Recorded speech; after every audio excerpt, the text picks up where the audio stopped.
Only I can see the stranger in my granddaughter's photos. He has no face. I do not know who to tell this story to. Nobody will believe me. I would not believe it myself if it had not happened to me and my family. But I do think I should tell it anyway, as a warning, in case I can prevent the tragedy from striking others. Forgive me if I am overly formal. I am an old man and not used to the way people communicate these days, especially online. I do not do much social media. It was a friend who recommended me to share my story here, on this website where, quote-unquote, people will believe tales like yours. I do not know if he means you are especially gullible or that you are open-minded, but let us assume the latter. So, good, open-minded people of Reddit, let me tell you what happened to my great-granddaughter. It began 3 weeks ago. We have a habit, little Celia and I. Well, had a habit. During the summer, she stays with her grandparents, who live right up the lane. And so, in the afternoons, she always comes over for milk and cookies while I have tea, and she tells me stories about her day. Most of these stories involve her stuffed animals. She was a very imaginative child. Of course, a lot of her little stories involve the characters on her iPad too. She plays a game with animal people, all living in a little town, and they do things like go shopping and plant gardens. She is very attentive to her video game garden and refuses to come out with me to tend to the real garden with the strawberries I grow for her. A shame how addicted the children are these days. She tried to teach me to play, but I just can't get the appeal. In any case, one day she was telling me a story about some characters, either from the game or her imagination, when she suddenly asked me if I had ever met the Faceless Man. I assumed he was a character from her game. He sounds rather scary, I said. He is scary, she told me. I wish he would go away. I asked her more about this Faceless Man, but she did not seem inclined to discuss him. The next time he came up was when we were out for ice cream. As we stood in line, she suddenly peered quite hard at a tall man in a suit standing outside a nearby store. I asked her what was wrong, and then the man turned and pulled sunglasses over his eyes and her posture relaxed. She said, I thought he might be the Faceless Man. He appears to have a face, I said. Yes, she said relieved. He's not the Faceless Man. Well, I asked her about this Faceless Man, who he is, when she sees him. She said that she mostly sees him near the park or sometimes outside the window. I asked her what his face looked like, and she gave me a most irritable look, like I had asked the stupidest question imaginable, and said, He doesn't have one. That's why he's the Faceless Man. Well then, what does he have instead of a face? I asked. Is his head a pumpkin, like in Sleepy Hollow? In what? She asked, making me feel quite old and out of touch. I started explaining, but then she got impatient and looked it up on her little device and said, Oh, the pumpkin has a face, Grandpa Vern. The Faceless Man doesn't have any face, not a pumpkin or anything else. Well, he must have something, I said, trying to imagine. Is it just skin with no features? No. She was becoming quite cross. That would be almost like a doll with the face rubbed off or something. He's the Faceless Man because he has no face. So, what's where his face should be then? She made a frustrated sound in her throat. Maybe you should ask him yourself. Why don't you talk to him? Well, where do I find him? He's standing behind you. This sent chills down my spine. I turned and looked around, but there was no one. Absolutely no one. And little Celia had gone back to her game. She told me not to bother her. Well, I decided this Faceless Man was imaginary, like so many of her made-up animal friends, or her video game friends who became her make-believe companions during the 4 weeks of summer that she was stuck with us old people. I could not have been more deadly, tragically wrong. Celia was not sleeping well. Her grandparents were concerned. She seemed anxious, they said, and she never wanted to go outside or do much of anything except play on her iPad. They took it away and she threw a terrible tantrum.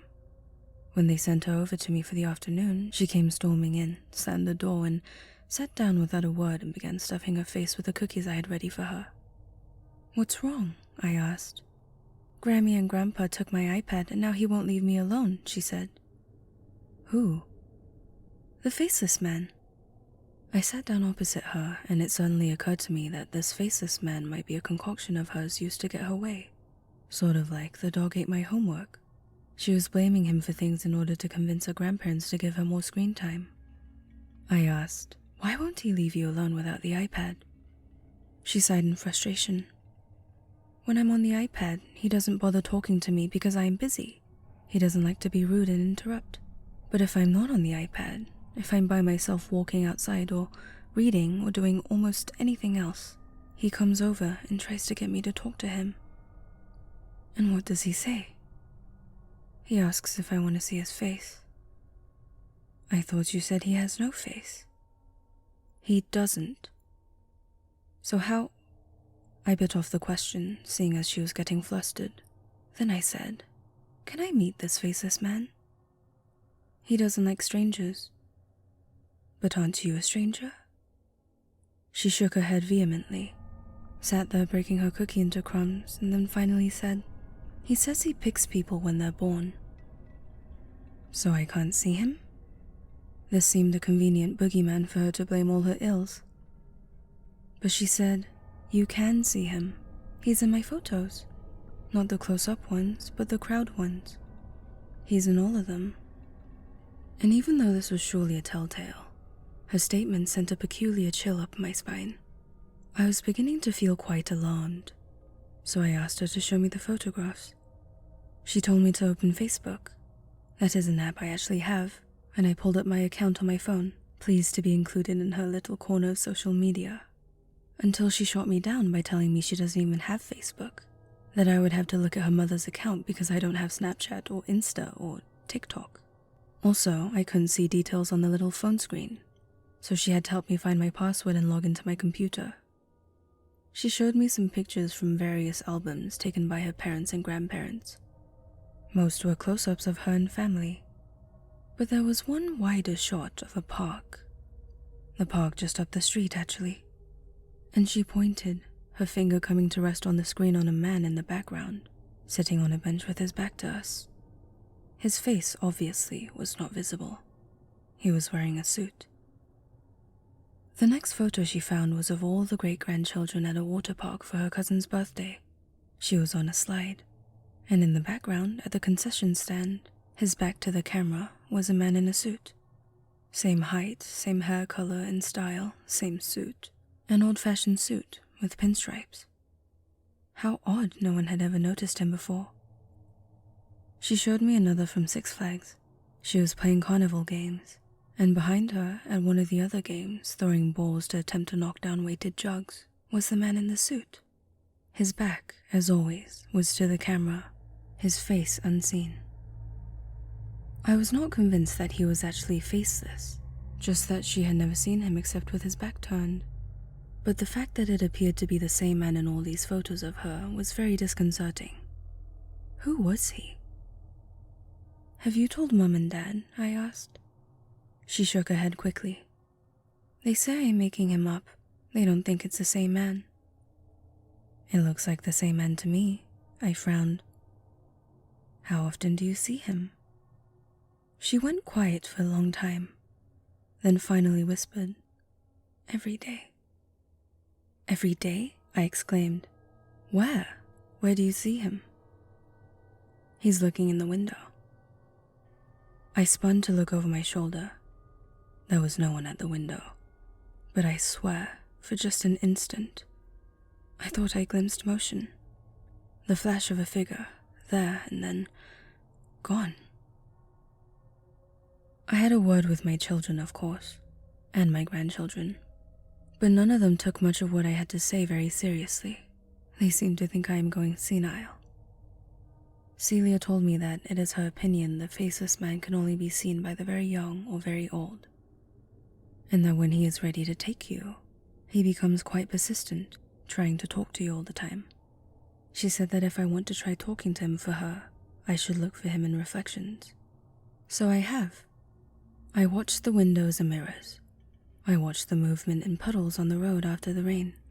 And just recently, last week when Celia came over, I saw him, caught a glimpse in the spoon that was on the table between us. I didn't even register his reflection at first. Didn't even know it was him, really, until he shifted slightly, and I looked and realized there was a figure there. I glanced up, and he was gone, and when I looked at the reflection again, he wasn't there. But I got better at seeing him after that. He only appeared when my great-granddaughter was over in the afternoons. I took her for walks because it was easier to catch him that way, and it felt like I was running out of time. Celia was irritable all the time now. She barely spoke to me. Her parents told me they were going to take her home early from her month's stay with her grandparents and me. I hoped this meant that the faceless man would leave her alone, but I didn't know, and so I was desperate to meet with him before she left. And 3 days ago, it finally happened. She was waiting in line for ice cream, and I looked in a puddle and saw his reflection standing there next to me. I looked up, and there he was, in the flesh. He was watching her, his head turned so that I could not see his face, only his pinstriped suit and polished shoes and gleaming oiled hair. "Oh," I said, "you're him." "Do you want to see my face?" he asked. His voice was strong, surprisingly clear and even pleasant. Nothing ghostly or unusual about him at all. He must have been a perfectly ordinary man, an ordinary man who was stalking my great-granddaughter. I snorted at him and stepped closer, because while I may be a very old man, I was at one time in the Navy, and I still remembered how to throw a punch or take one if need be. And anyway, I was not worried about what might happen to me. So I grabbed his shoulder. "Now, see here," I began. But when I turned him to face me, there was no face, only the back of his head. No matter which way I looked at him, I was looking at the back of his head. I felt dizzy suddenly, as now I was facing the front of him. Lapels, white shirt and necktie, and above the tie, his neck and the oiled gloss of his hair. He was like an owl that had turned his head all the way around, only his head did not move. I gasped, stepping all around him. No matter where I stepped, it was the back of his head. He chuckled, asked in a high-pitched giggle, "Do you want to see my face?" "No," I said. "No." He was laughing. My legs buckled. I think I fainted. When I came to, Celia was beside me. So was staff from the ice cream shop. An ambulance. My children, her grandparents, arrived soon after. Everyone was very concerned for me. But my biggest worry, as the paramedics looked me over, was that in the crowd, among the shoppers, I could now see him, just standing there, right outside a shop door, his head turned, as always, away from me, even though his torso was now slightly facing towards me, as if he were watching me. Celia's gaze followed mine, and she gripped my hand and squeezed. "What did you tell him?" she asked. "I told him no," I said to her. Celia's grandparents put on a plane back to Vermont the very next day. Her parents picked her up. She was very glad to be reunited with them and told me over Messenger that she was happy to be home and felt much better. Her messages were very positive for a while. But then, just this morning, she sent me a message that was very frantic. It was not a very coherent message. She kept saying she made a mistake. I asked her what she meant, and she told me that the first time the faceless man spoke to her, he asked if she wanted to see his face. She said, "Sure, I guess." He giggled and told her, "Soon." It was always the same question, and she learned the quickest and easiest way to send him away was to say, "Sure, I guess." And he would always giggle and say, "Soon," and leave. But yesterday, apparently, he had told her tomorrow. And now he was coming, she said. He was coming, and her father was at work, and her mother had run a quick errand grocery shopping, and she thought she would be safe with her iPad. But it wasn't enough. She was playing video games, but it wasn't enough to keep him away. He was there. "Video call me," I said. And she did. But I barely caught a glimpse of her panicked, teary-eyed face before the call cut out. I rushed to call my granddaughter-in-law, to call my grandson. I told them it was an emergency and they had to get home immediately because Celia said there was an intruder. I did not say faceless man, as they would have assumed me delusional. Then I waited with bated breath. How helpless I felt. All these thousands of miles away. What could I do? While I was waiting for a response, Celia messaged me, and my heart sank. My heart sank because I knew then that my great-granddaughter was gone. I later asked my grandchildren if they checked the reflections, but they thought I was speaking nonsense. Why would they believe anything from a foolish, delusional old man who fainted the other day while getting ice cream? But I know where she is and who has taken her, and while I do not know if I can ever save her, I will go and do my best. I am old, and it does not matter if I die. Shortly after the video call cut out, this is what she sent to me. "Grandpa Vern, would you like to see my face?